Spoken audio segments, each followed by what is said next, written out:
क्यों नेहरू ने पाकिस्तान को कश्मीर गिफ्ट किया?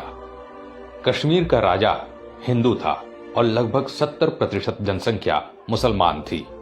तो जिन्ना को यह तय था दिमाग में कि कश्मीर की 70% जनसंख्या मुसलमान है, उसको आप जबरदस्ती कैसे भारत में बिठा के रखोगे? वो तो पाकिस्तान जाएगी। दूसरी बात, जम्मू कश्मीर की रियासत पाकिस्तान से बॉर्डर शेयर करती है। और तीसरा, कश्मीर को जाने वाले सारे रास्ते पाकिस्तान होते हुए जाते हैं और अपने मिट्टी के तेल और नमक तक के लिए कश्मीर पाकिस्तान के ऊपर आश्रित है। तो जाएगा कहां कश्मीर? अब आप समझ सकते हैं कि सरदार पटेल के पास क्या चुनौती थी इस देश को एक करने की। कश्मीर में क्विट कश्मीर मूवमेंट शुरू हुई। वहां शेख अब्दुल्ला को हवा दी।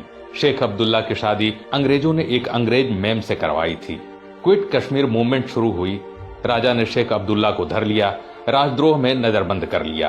तो नेहरू पहुंच गए कश्मीर, शेख की अब्सेंस में क्विट कश्मीर मूवमेंट को लीड करने।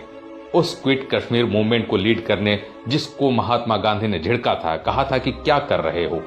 हमने क्विट इंडिया मूवमेंट चलाई थी क्योंकि अंग्रेज बाहर से आया था। महाराजा हरि सिंह तो वहां की जमीन का बेटा है। इसको क्यों कह रहे हो क्विट कश्मीर? बोले नकल में भी अकल चाहिए। लेकिन नेहरू उस क्विट कश्मीर मूवमेंट को लीड करने शेख की एब्सेंस में पहुंच गए। राजा ने धर लिया और 3 दिन बाद सीमा के बाहर छोड़ दिया और कहा, दोबारा आओगे तो छोड़ूंगा नहीं। ये बात नेहरू को खल गई। तो जब सरदार पटेल के पास चुनौती थी इस देश को एक करने की, तो उसके बॉस प्रधानमंत्री नेहरू ने कहा कि पूरा देश आप एक करोगे, लेकिन कश्मीर मैं देखूंगा। उनके कहने का मतलब था कि कश्मीर के महाराजा को मैं देखूंगा। तो कश्मीर के महाराजा ने जब विलय के लिए भारत सरकार से प्रस्ताव किया तो नेहरू ने कहा, आप होते कौन हैं? हम किसी महाराजा को नहीं जानते।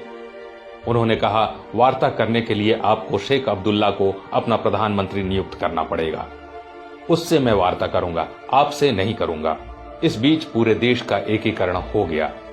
अब 15 अगस्त 1947 तक आते आते केवल 2 आउटस्टैंडिंग इश्यूज बचे थे, एक निजाम हैदराबाद और एक जम्मू कश्मीर। ये महाराजा भीख मांगता रह गया कि मुझसे कश्मीर के विषय में बात कीजिए, पर बात करने को कोई तैयार नहीं। उधर जिन्ना का धैर्य जवाब दे गया। पूरी रियासतें भारत की चली गईं, तो भारत एकजुट हो गया। तो उसने कश्मीर पर आक्रमण कर दिया 22 अक्टूबर को। अब कश्मीर की जनसंख्या में 70% मुसलमान और उनकी सेना में 50 से 60% से ज्यादा मुसलमान। और अब वही हुआ जिसका डर था। अब राजा के पास बची खुची सेना बची, वो भी तितर बितर हो रही थी। और उधर जब आक्रमण हुआ तो उसमें आ गए कबायली पठान, मैसूर ट्राइबल। 10,000 मैसूर पठान 1,000 ट्रकों को लेकर लूटने कश्मीर पहुंच गए और बचाव का कोई रास्ता नहीं। ऐसे में महाराजा ने बिना शर्त विलय का प्रस्ताव 24 अक्टूबर को दिया। कहा कि ये रहे हस्ताक्षर, कश्मीर का विलय किया, अब आप कश्मीर की रक्षा कीजिए। तो नेहरू ने वो उठा के बाहर फेंक दिया और कहा कि मैंने कहा था जब तक शेख नहीं आएगा बात नहीं करूंगा। तो 26 अक्टूबर को महाराजा ने फिर से एक विलय का दस्तावेज भेजा और इस बार उन्होंने लॉर्ड माउंटबेटन को विलय का दस्तावेज भेजा और इस बार शेख अब्दुल्ला को भी भेजा कि वो कमी भी पूरी हो जाए। और दिल्ली में ये प्रस्ताव जब लॉर्ड माउंटबेटन के पास आया तो उन्होंने प्रधानमंत्री को बुलाया, उप प्रधानमंत्री गृह मंत्री पटेल को बुलाया, रक्षा मंत्री सरदार बलदेव सिंह को बुलाया और बुलाया जनरल हेडक्वार्टर्स आर्मी से लेफ्टिनेंट कर्नल सैम मानेकशॉ को। तो लेफ्टिनेंट कर्नल मानेकशॉ के शब्दों में लॉर्ड माउंटबेटन ने नेहरू से पूछा कि महाराजा ने बिना शर्त विलय का प्रस्ताव भेजा है, केवल वो ये चाहते हैं कि भारत की सेनाएं कश्मीर की रक्षा करें, आपको इसमें क्या कहना है? उधर सरदार पटेल का धैर्य जवाब दे गया। उन्होंने हिंदी में नेहरू से कुछ पूछा, लगभग झिड़कते हुए कि जवाहर तुम्हें कश्मीर चाहिए कि नहीं? तो नेहरू मुड़े और बोले, हाँ हाँ क्यों नहीं चाहिए।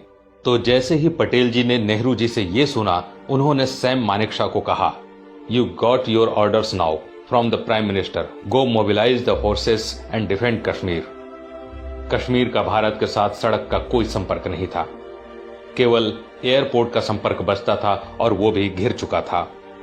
और हवाई अड्डा जो घिर चुका था उसको बचाने की कोशिश की। तब कुमाऊं रेजिमेंट के मेजर सोमनाथ शर्मा शहीद हुए। अगर समय पर वो नहीं पहुंचते तो आज कश्मीर भारत का भूगोल कुछ और ही होता। इस तरह कश्मीर को बचाया सरदार पटेल के निर्णय और भारतीय सेना के शौर्य ने। अब ये युद्ध शुरू हुआ 27 अक्टूबर 1947 को। ये युद्ध चला 1.25 साल। जब युद्ध शुरू हुआ तो हमारी सेना ने कहा, ये जो सैनिक है ये पठान वेश में तो आए हैं, मैसूर ट्राइबल तो हैं, लेकिन इनके साथ साथ पाकिस्तानी रेगुलर फोर्सेस भी हैं। हालांकि वो वर्दी में नहीं हैं और उन्होंने भारत की सरकार को उसके सबूत दिए। तब भारत ने यूनाइटेड नेशन में इस पर आक्रमण की शिकायत की कि हम पर आक्रमण हुआ है। तो पाकिस्तान मुकर गया कि हमारा इससे कोई लेना देना नहीं है। तो भारतीय सेना ने कहा कि हमें अगर ये युद्ध जीतना है तो इनकी सप्लाई लाइन को काटना होगा, इनके कमांड एंड कंट्रोल स्ट्रक्चर को ध्वस्त करना होगा। जब तक वो नाकेबंदी नहीं होगी ये युद्ध जीतना मुश्किल है। नेहरू जी ने कहा, खबरदार, एक भी गोली सीमा के पार नहीं जाएगी, यहीं युद्ध कीजिए, क्योंकि पाकिस्तान ने अभी तक युद्ध की विधिवत घोषणा नहीं की है। ऐसी हालातों में आप कश्मीर को बचा रहे हैं। 1.25 साल युद्ध चला, 60% कश्मीर मुक्त करा लिया गया और 1 जनवरी 1949 को नेहरू ने एक तरफा युद्ध विराम की घोषणा कर दी। हमारी सेना हाथ जोड़कर विनती करती रह गई कि कुछ हफ्ते और दीजिए, हम पूरा कश्मीर मुक्त कराएंगे। नेहरू ने कहा, नहीं, अब हम बाकी का कश्मीर यूनाइटेड नेशन में जाकर लेंगे।